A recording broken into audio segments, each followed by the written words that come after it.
Thank you all for joining my father and our family to consecrate the Matzeva of Veronica Medding, Leah Bat Menachem Berivka Zichronah Livracha. The erection of a Matzeva is a time-honoured mitzvah that started when Yaakov Avinu buried his wife Rachel on the road to Efrat and set up a monument over her grave. This Matzeva is both to mark Mum's grave, but also to give honour to her life and legacy. We carry Mum in our hearts and in our thoughts.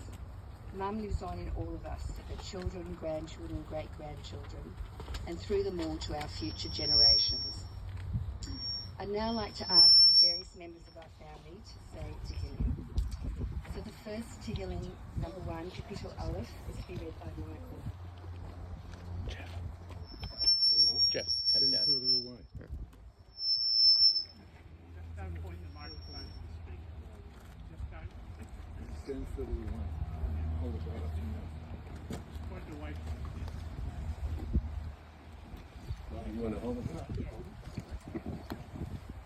אשרי האיש אשר לא הלך בעצת רשעים, ודרך חטאים לא עמד, ומושב לצים לא ישב. כי אם בתורת אדוני חפצו, בתורתו יהגה ימם ולילה, והיה כעת שתול על פלגי מים, אשר פריו ייתן בעתו. עליהו לא ייבון, וכל אשר יעשה יצליח. לא כן הרשעים, כי אם כמוץ אשר תדפנו הוא אך, על כן לא יקומו רשעים במשפט, וחטאים בעדת צדיקים. כי יודע אדוני דרך צדיקים ודרך רשעים תאבד.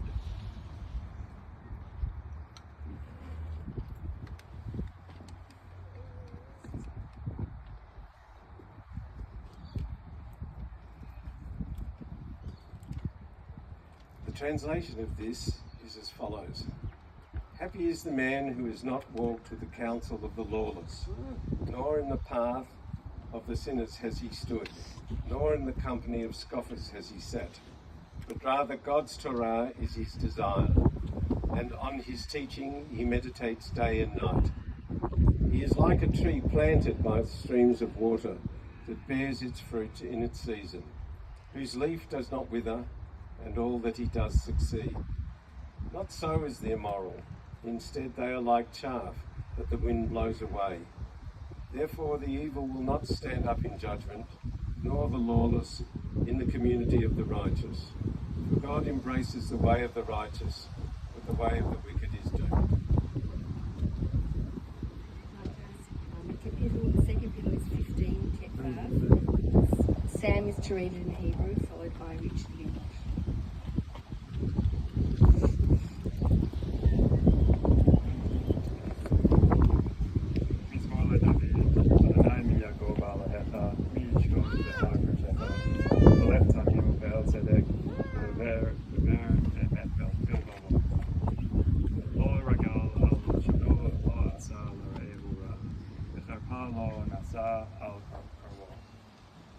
נבזה בעיניו נמאס, ועת יראה אדוני מכוון, ישמע להרע ולא ימין.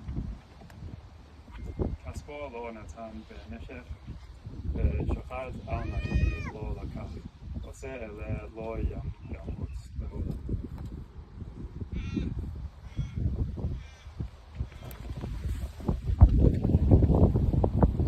Lord, who will sojourn in your tent, who will dwell on your holy mountain.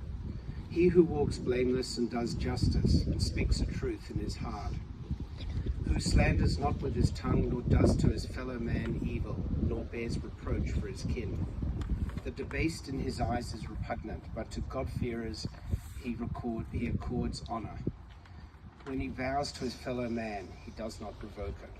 His money he does not give it interest, and again the innocent takes no bribe. He who does these will never stumble. The next capital is Kaf Gimel 23, and Ellie's going to read in Hebrew, followed by Lucy in English.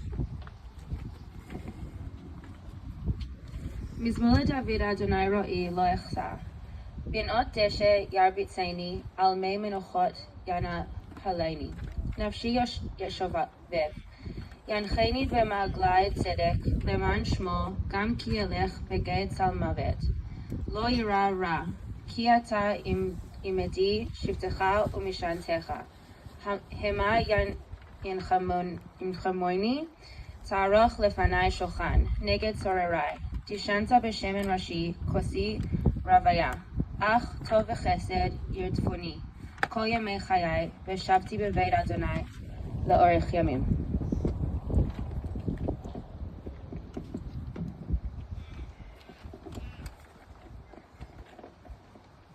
A Psalm of David.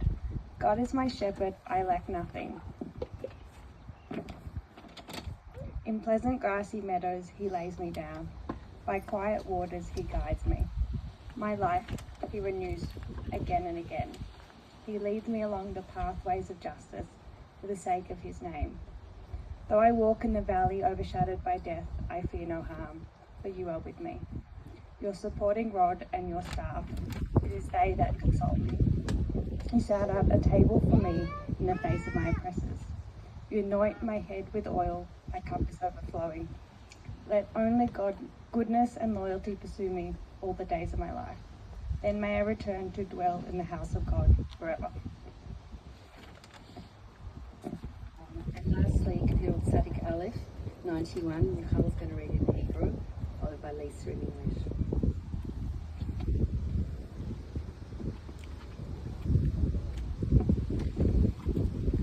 יושב בסתר עליון בצל שדי צלונן. אומר לאדוני מחסי ומסורתי אלוהי אבטח בו. כי הוא יצילך מפח יכוש מדבר הבוט. בעברתו יסך לך בתחת כנפיו תחסה צינה וסוחר אמיתו. לא תירא מפחד לילה מחץ יעוף יומם. מדבר באופל יהלוך מכתב ישוב צהריים. יפול מצדך 1,000 ורבבה מימינך אליך לא ייגש. רק בעיניך תביט ושילומת רשעים תראה. כי אתה אדוני מחסי עליון שמת מעליך. לא תעונה אליך רעה, ונגע לא יקרב באוהליך. כי מלאכיו יצווה לך לשמרך בכל דרכיך. על כפיים יישאונך פן תיגוף באבן רגליך. אל שחל ופתן תדרוך, תרמוס כפיר בתנין. כי בי חשק ואפלתהו אסגבהו כי ידע שמי. יקראני בעיניהו עמו אנוכי בצרה אכלתהו וחטאהו. אורך ימים אשביעהו ואראהו בשעתי. Psalm 91. He dwells hidden, the Most High, in shadow, Shaddai Abides. I say of God, my refuge and my fortress, my God in whom I trust. For he will save you from the fowler's trap, from the destructive plague. With his pinions he shelters you. Beneath his wings you find refuge. An encircling shield is his truth. You need not fear the terror of night, nor the arrow that flies by day. The plague that stalks in the darkness, nor the scourge that ravages at noon. 1,000 may fall at your left side, 10,000 at your right, but to you it shall not reach. But look with your eyes, and the punishment of evildoers you'll see. For you, God is your refuge. The Most High, you have made your heaven. No harm will befall you, no affliction come near your tent. For his messengers he will command to guard you wherever you go. They will carry you in their hands, lest your foot be bruised on a stone. You will tread on the jackal and the viper. You will trample the young lion and the serpent. Because he is devoted to me, I will deliver him. I will keep him safe, for he knows my name. When he calls on me, I will answer him. I will be with him in distress. I will rescue and honour him. I will let him live to a ripe old age and show him my salvation. And I'd like to ask my dad to say a few words, followed by Mirav and Alana.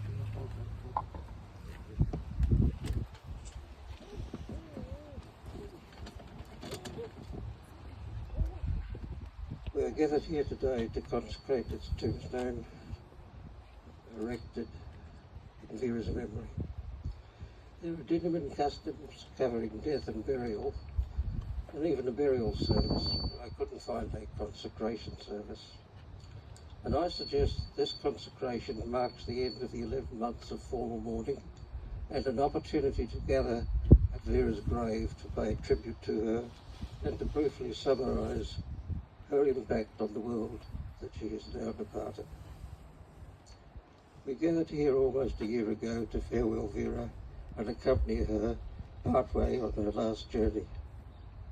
At that time, many people contacted me and my daughters Tamara, Naomi and Lisa to extend their condolences. But what was so significant was the insightful and moving reminiscences of how Vera had touched their lives. Even though that we had been married for 67 years, I had not realised the intensity of her impact on those around her. Life with the three of them was a joy. We shared common interests and common values, and we supported each other in our activities, whether joint or several. She maintained a modern, Orthodox Jewish household and gave close attention to the upbringing of three daughters, following the example of her parents, Rosie and Emmanuel Galley. They were her role model. She was an early feminist in practice and an example, and always aspiring for the best outcome. The void created by her passing has not been filled. I hope and trust that my growing family will see her as a lodestar for their lives. I want to thank you, my family and my friends for your kindness and support during the past year, and may the Almighty bless you and bless your endeavours.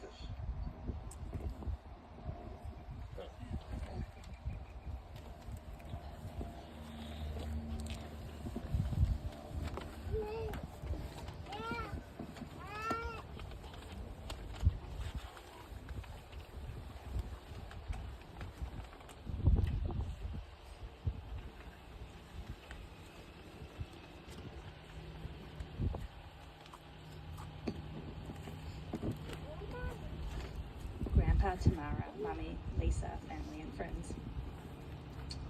My mum just introduced us as Mirav and Alana, but today we're speaking as Ravikins and Lanikins.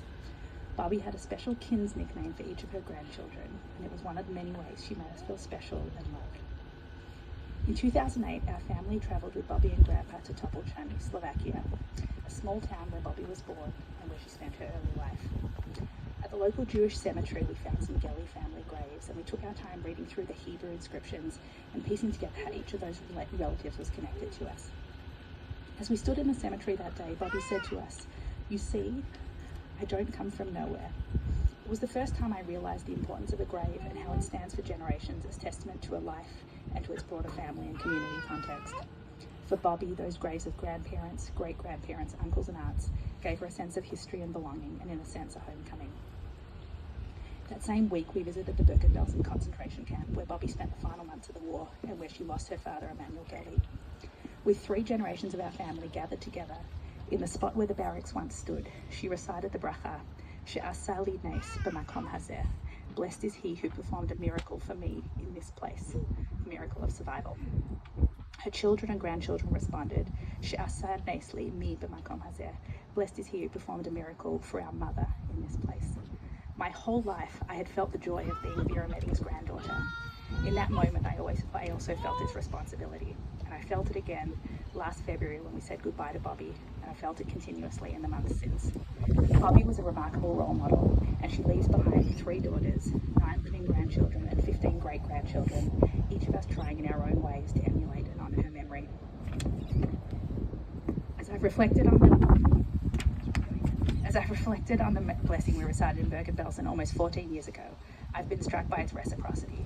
How lucky was Bobby that she was saved from that place, and how lucky were we to grow up as her grandchildren, children, and great-grandchildren with her example to learn from.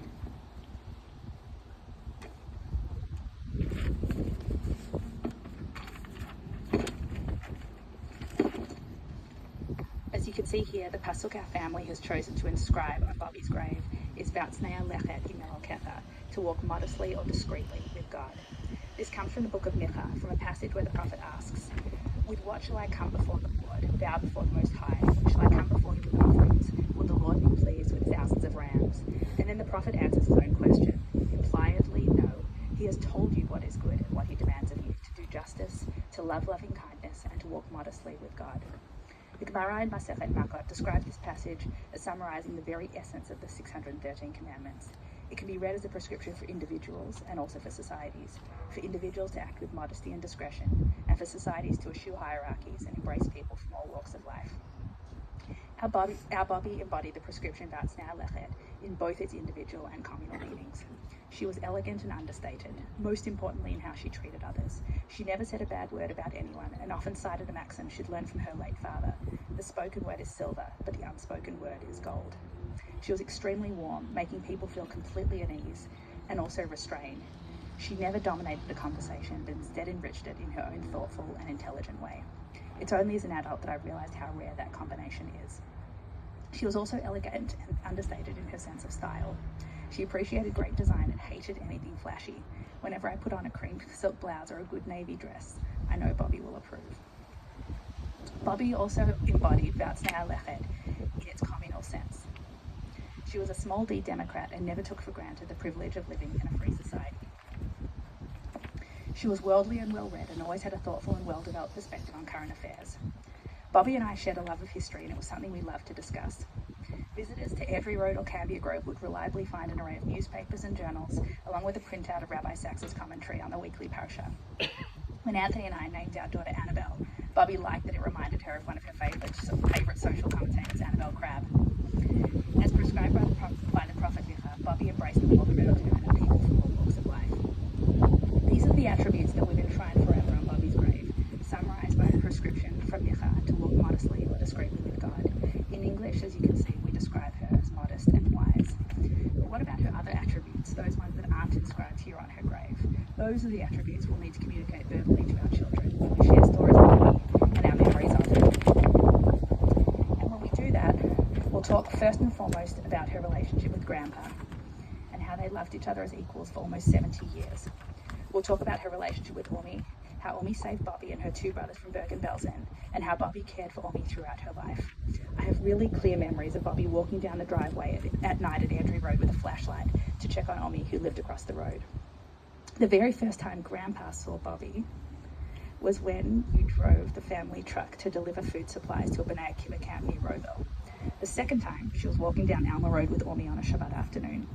I've always thought of that moment on Alma Road as extremely poignant. Bobby and Omi, the first defining relationship of her life. Bobby and Grandpa, the second.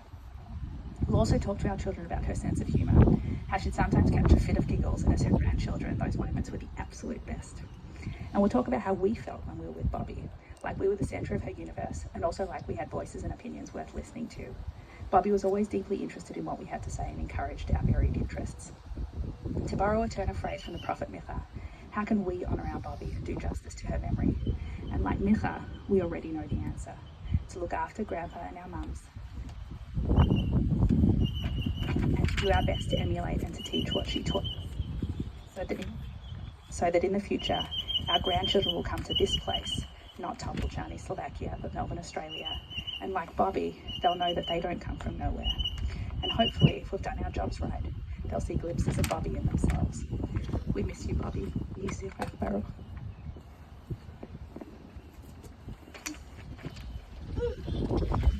This week's Parsha Vayechi is the last in the book of Bereshit and marks the death of the patriarch Yaakov.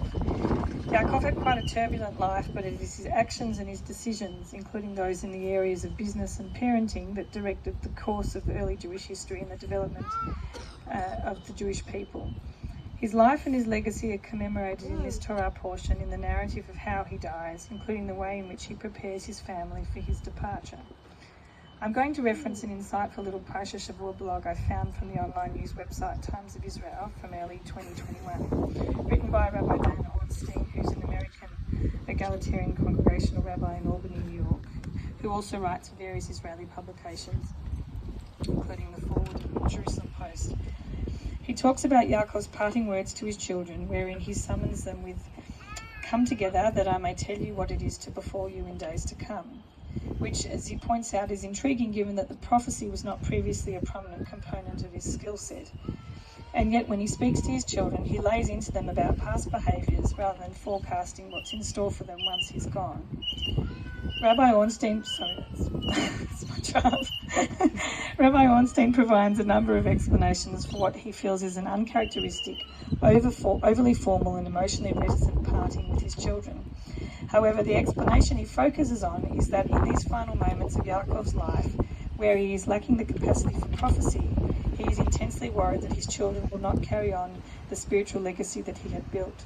And I'm sure Bobby would be interested at this point to talk about Erickson's stages of development and Kleber and despair. I'm going to quote directly from the article. Left with the unresolved emotional wounds and resentments from which he and his children are responsible, Jacob is reduced to this almost pathetic admission. I am about to leave this life and I cannot even feel secure that the good things I have imparted to you will be carried on by you.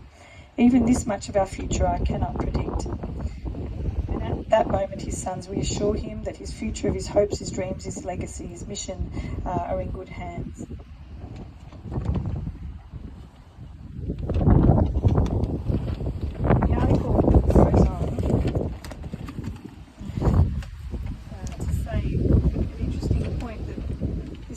To see into the future, to know how things will turn out for us, our descendants, our community, the world, is a human impulse that lingers just below the surface of everyday human awareness, and that he suspects this desire emerges most poignantly when we realise that our lives are nearing an end and we will no longer have a say in the destinies of those who remain after we have gone.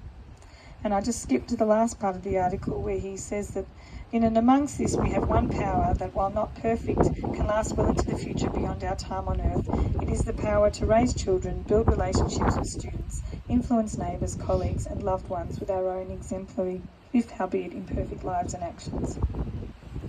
Bobby was the matriarch of our family, and her death marks the end of her own nuclear Gelly family, which included her parents and her two brothers, whose lives had bridged two very different realities.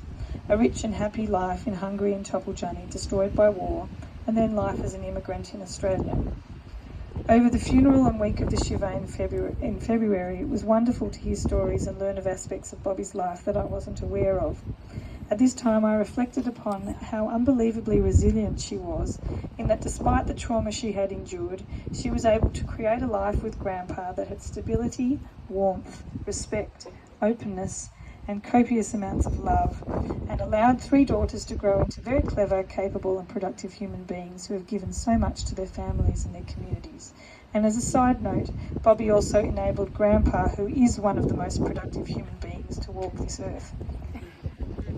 Over the last year, all of us of the Medingeli dynasty have tried to navigate our way through Bobby's absence, most potently for Grandpa and my mum and my aunties. At one point during the year, Mum and I spoke about her experience of grief, and she described this conundrum where she struggled with not being able to figure out or conceive of where in the world Bobby might be. I can say I've missed Bobby more powerfully since we moved from Sydney to Melbourne in the middle of the year. We now live 100 metres away, and I'm very aware of Bobby not welcoming me in with a cuddle and a kiss when I drop in, or the fact that I don't run into her walking around the block.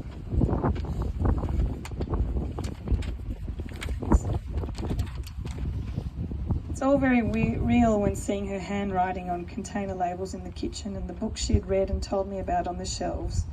I miss her regular weather updates, her questions about my work, about how Ben and Hugo are going, and her curiosity when discussing any topic. I miss the subtly disapproving look she would give me when I said something a bit too honest or inappropriate. I miss her smell. I miss seeing her hair after she went to the hairdresser on a Friday. I miss her unconditional grandmotherly love. I would have loved for her to have met my baby Liev and to see how Hugo has developed as a person, and I imagine my siblings and cousins feel similarly with respect to their children or humans yet to be. Another thought that my mum shared with me during Bobby's death and dying was that she felt that her mother was deeply and profoundly with her, a part of her consciousness, carrying her through life. Bobby has certainly left a legacy of principles, phrases, customs and choices embedded in the memory of who she was and the example she led. To Grandpa, Mum, Naomi and Lisa, these memories will live on beyond you and be infused in our children's upbringing and will continue along the branches of our family that grow and extend into the future.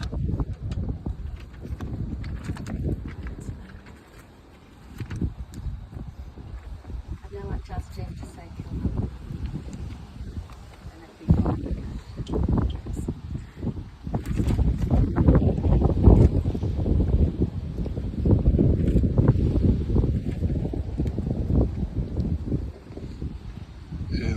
רחמים שוכן במרומים, חמסי מנוחה נכונה על כנפי השכינה, מעלות קדושים וטהורים כזוהר הרקיע מזהירים את נשמת לאה בת מנחם ורבקה שהלכה לעולמה בעבור שאנחנו מתפללים ביד חזקת נשמתה בגן עדן ומנוחתה, לכן בעל הרחמים יסתריה בצדק כנפיו לעולמים ויצרור בצרור החיים את נשמתה, אדוני הוא נחלתה ותנוח בשלום על נשגבה, ונאמר אמן. אמן.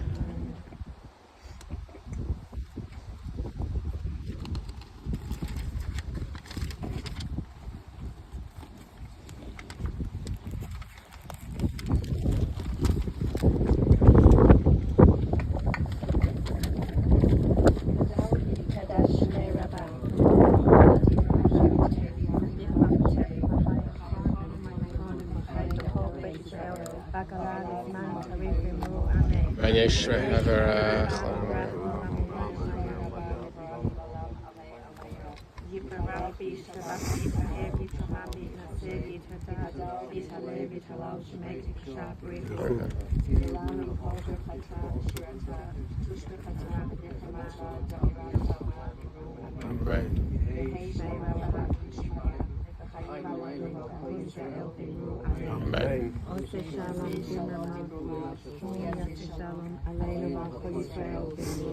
Amen.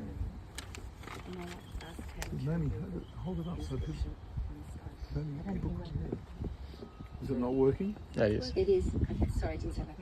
Tam, I'd like to ask you to read the inscription on the stone. Vehatne lechet im Elohecha. Po nitmena Leah bat Menachem verivka. Niftara Chet Adar Aleph Tavshin Pei Bet. Veronica Medding, 20th of February 1934 to the 9th of February 2022. A wise and modest lady, always in our hearts. Wife of Reuben, daughter of Rose Lowenstein, Zichrona Livracha, and Emmanuel Gelly, Zichrono Livracha.